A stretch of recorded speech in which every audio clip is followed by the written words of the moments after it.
part of what I hope will happen is that my father will become three-dimensional for the people who are witnessing this celebration. He was and is alive in my heart. My name is Elise Bloustein, and I'm the eldest daughter. My name is Lori Bloustein, and I am the younger of two daughters Of Edward J. Bloustein and Ruth Ellen Steinman Bloustein. Ed dedicated himself to education, which he believed was the great leveler. He himself got scholarships. His family had no money. And it was his belief and his commitment that with an education, people could do what they were meant to do, could find their calling and fulfill it. He was a shining example of what it turns out his father taught him. And his father did not have the opportunity to have the breadth of influence that my dad did. But my dad made himself who he was, I'm sure in large part as a gift back to his parents for what they'd given him. He was the youngest of 7, He was born in the Bronx in 1925. the son of Polish immigrants, He was raised in an Orthodox Jewish home. and maybe free of the dangers and constraints of pogroms and political doings in Eastern Europe.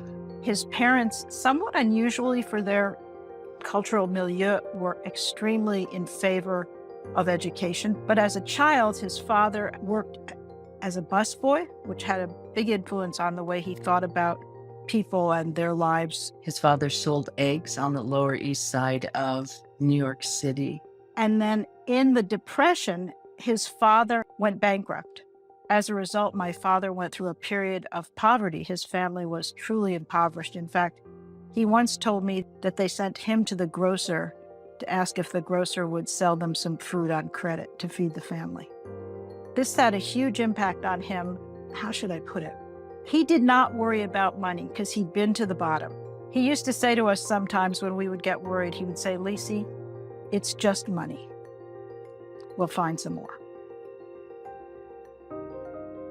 My father married a firebrand of a woman. My parents met when my father's girlfriend introduced my father to my mother, sadly for her. Our mom was raised also in New York, but in a middle-class family. Her mother was a physician. It was a very different upbringing than my dad's. Another common denominator was social justice, born out of their shared celebration of humanity. My mother was a resident at Howard University. She was the only white resident in an all-black university, a fine university in DC. And Dad was working at that time in the State Department, analyzing communist communications. Their best friends were a black couple in Washington. At that time, it was very difficult to find places to socialize if you were white and you had black friends, or if you had black and had white friends.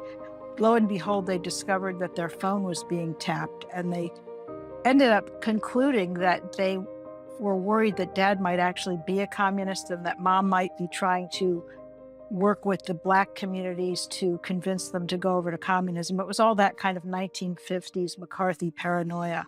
But they sailed through that and got married. My mother had a story about having last-minute doubts and trying to climb out a window in the bathroom. Luckily, that didn't work. My parents were a very dynamic couple. They loved loud and fought loud. They would disagree about many things. My mother was a very, very passionate atheist. My dad was an agnostic, but they would argue about that. They were two of the most religious, unreligious people I've ever met. We lived in a house where there was a lot of discourse and a lot of laughing and also arguing. Ed was a person of principle, and I don't mean for that to sound like it had no heart. He was a person of principle with heart. I'm a crier, like my dad was. When we would have family gatherings, and sometimes even at public speeches that his siblings were there, My dad, at the end of the speech, would go to thank his siblings for what they had done for him. And he would cry at public gatherings in front of audiences. It was a wonderful thing to see. Crying did not embarrass him. He adored his parents and his siblings. And both his mom and his dad died too young.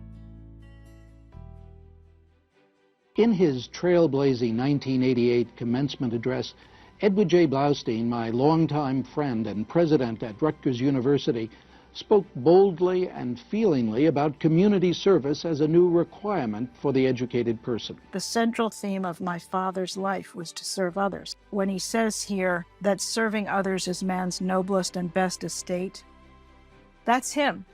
That's my dad. I was volunteering at a soup kitchen that I asked Ed to come with me. It was around one Thanksgiving time, which, by the way, was the only holiday that our parents celebrated, Thanksgiving. And he came with me to a Salvation Army in Brooklyn, and we served food together.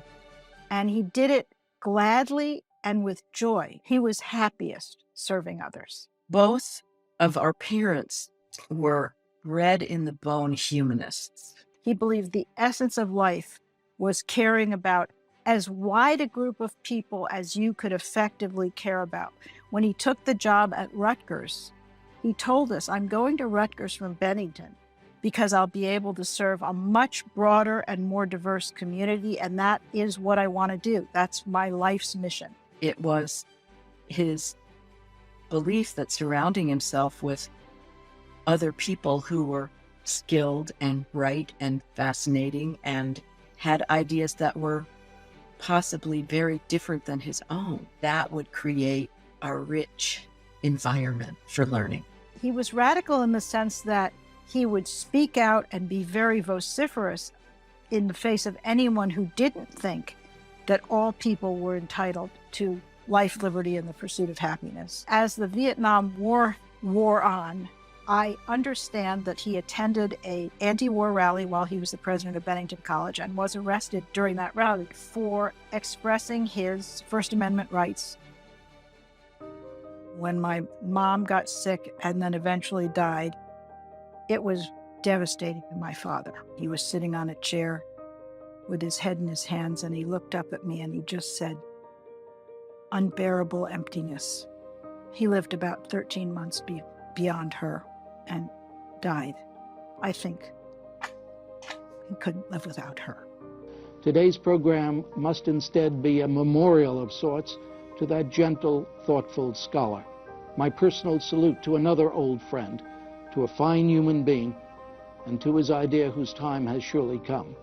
For President Bloustein died unexpectedly, tragically, in December 1989, though not before seeing significant steps taken at Rutgers toward the realization of his suggestion of community service as a new requirement for the educated person.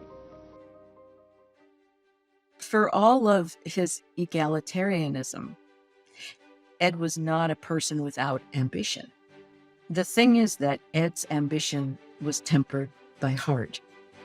And it is this kind of ambition that I think brought this person to create, to invest, and to be part of the community at Rutgers. I often think about what he would make of the world today. He would want to be surrounded with people who were thinking, people who were working to change things, change agents. My dad loved teaching and he loved students. If he were addressing students today, he'd be in the halls with them asking a lot of questions, because my dad was a good listener, because he really believed in a human being's ability to communicate an idea, whatever their age, and the importance of respecting ideas from anyone of any age. And then he would have said what he always said to us: your most important job as a human being is to take your gifts and use them to serve others. One of the things I really regret is that he never got to have an iPhone or an iPad, because he would have just loved them. I think one of the reasons that young people felt he was so sympathetic was that in his mind, he was them. He was a young kid, just learning stuff and loving to learn stuff and looking forward to the next projects he would have and all the great things he would do. Dr. Edward Bloustein, who is president of Rutgers, the State University of New Jersey, a lawyer and philosopher. Most students today are just like students always have been, and the kinds of differences that I'm afraid Yankelovich and other studies like his find are really relatively peripheral differences in generations. Most people are the same and will remain the same. He was incandescent. You know, he had a joy in what he did. It was infectious, like COVID, but better. Part of what I hope will happen is that my father will become three-dimensional for the people who are witnessing this celebration.